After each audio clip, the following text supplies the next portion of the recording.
Меня зовут Сергей, и я автор портала HypeCodes. Мы пишем про программные технологии, про блокчейн, все, что с этим связано. Вот, расскажи немного о себе. Кто ты, чем занимаешься, Меня откуда? зовут Никита, я тоже пишу на HypeCodes иногда. Но я пишу на HypeCodes про эликсир. И я в основном сейчас занимаюсь тем, что рассказываю на разных конференциях, митапах и так далее какой-то классный язык, пытаюсь его евангелировать различными способами, на самом деле с корыстной целью. Потому что у меня есть своя небольшая компания, которая называется «Мы делаем сервисы», и мы продаем разработку на заказ нашим клиентам. И мы хотим продавать нашу разработку на языке эликсир, потому что он нам нравится, и мы с удовольствием с ним работаем. Поэтому это такая вот у меня корыстная цель сочетается с бескорыстной целью. Как ты попал на чисто рубишную такую движуху? Ну, на самом деле, я давно знал, что многие рубисты приходят на эликсир, и я решил, почему бы еще больше рубистов не перетянуть в этот чудесный мир функциональных технологий. Ну, и я решил подать заявку, подал, ее одобрили, и вот я здесь. О чем был твой доклад?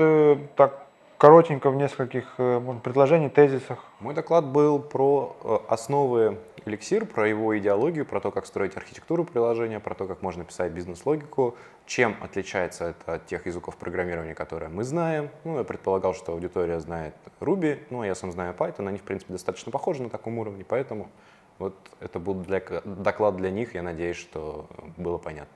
Какие у тебя впечатления о конференции в общем? Мне очень понравилось. Это очень хорошая конференция, одна из лучших в этом году, на которой я был. Несмотря на то, что я не понял ни одного доклада.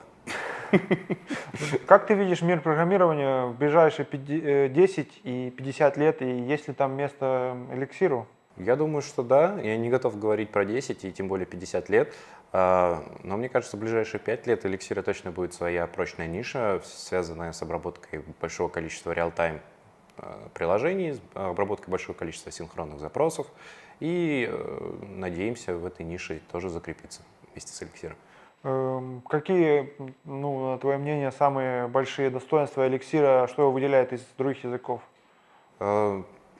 Низкий порог входа, при том, что он функциональный. То есть я вошел в эликсир примерно за 2 месяца, при этом я не знал ни одного функционального языка программирования, и, можно сказать, до сих пор не знаю. То есть я пишу на эликсире, не замечая, что он абсолютно из другой парадигмы. Мне кажется, это очень большое достоинство, и поэтому этот язык достаточно быстро набирает обороты. Низкий порог входа равно быстрый набор популярности. Насколько я знаю, эликсир, он на базе виртуальной машины Erlang. Вот по-простому, как-то так, основные как бы отличия от Erlang, если ты, может, замечал, что лучше, хуже? Основное отличие — это синтаксис. То есть вот самое-самое главное, потому что так или иначе они очень похожи. У них есть общие достоинства, общие недостатки, но у эликсира намного приятнее синтаксис. То есть нам, людям, которые привыкли писать либо на Ruby, либо на Python, это очень-очень понятно и не вызывает вообще никакого отторжения. То есть мы можем начать писать на эликсире так, как будто мы пишем на Ruby. Наверное, замечал, что за последние там 5-10 лет, ну в России точно, как бы IT в общем, как сфера трудоустройства очень стала популярна, очень много появилось самых разных айтишников, если можно так называть, там это от каких-то там ручных тестировщиков, младших там агентов техподдержки до самых там разнообразных программистов, там, и администраторов, всех подряд. В общем, и ну, какие бы ты дал советы такому обычному, среднему айтишнику, даже, в принципе, не важно, что он программист, тестировщик там, или еще кто-то, чтобы, ну, как можно выделиться в хорошем смысле из такой, из толпы? Мне кажется, выделиться можно при помощи 2 вещей. Много работать, много учиться. И второе, рассказывать о себе, рассказывать о том, что ты умеешь, делиться знаниями с другими. То есть благодаря сочетанию этих 2 факторов можно добиться многого и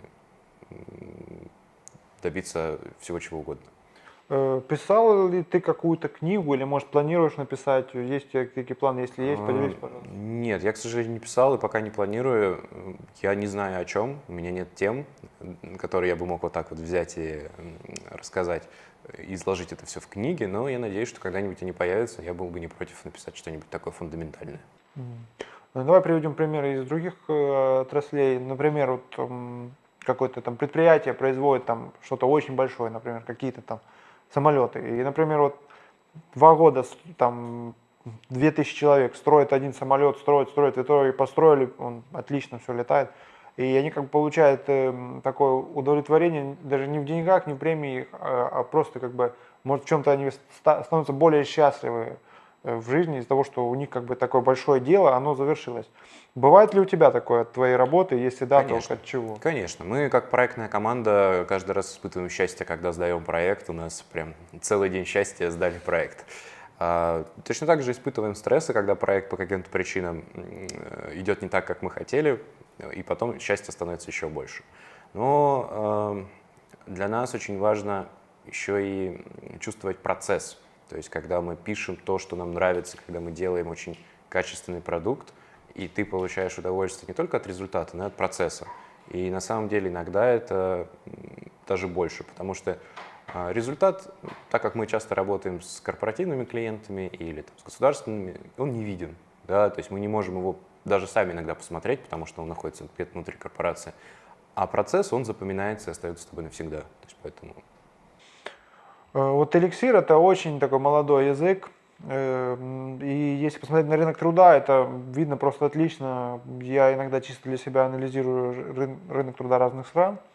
Ну, по программированию. Например, на эликсир очень мало вакансий. И то есть, как ты думаешь, какие есть способы увеличить количество эликсиристов? И второе, когда вот уже их будет ну, реально достаточное количество?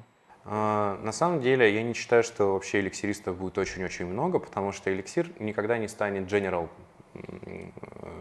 языком программирования, потому что все-таки его концепции, его особенности позволяют ему стать очень хорошим нишевым инструментом. И поэтому вакансий сейчас на волне хайпа, естественно, станет больше, но их никогда не будет, например, столько же, сколько питонистов или сколько рубистов. Но, тем не менее, я думаю, что их в целом станет больше. По каждой профессии есть свои как бы ночные кошмары. У дальнобойщика, например, тормоза отказали. Там, вот. Например, у тебя бывают какие-то кошмары, связанные с работой? Да. Естественно, когда мне кто-то звонит, я всегда думаю, не упал ли сервер. Ну, то есть, такое бывает. Но на самом деле кошмаров нет. В основном бывают такие моменты, когда ты ложишься спать и перед сном что-то почитал, какую-то статью или посмотрел какое-нибудь видео, доклад, и ты ложишься спать и понимаешь, что, блин, не хочу спать, хочу что-нибудь посмотреть еще классное, попробовать сделать. И уже прям силой воли себе говоришь, нет, надо спать. Такое бывает. У меня больше нет вопросов. Спасибо, было очень приятно с тобой пообщаться. Спасибо, взаимно.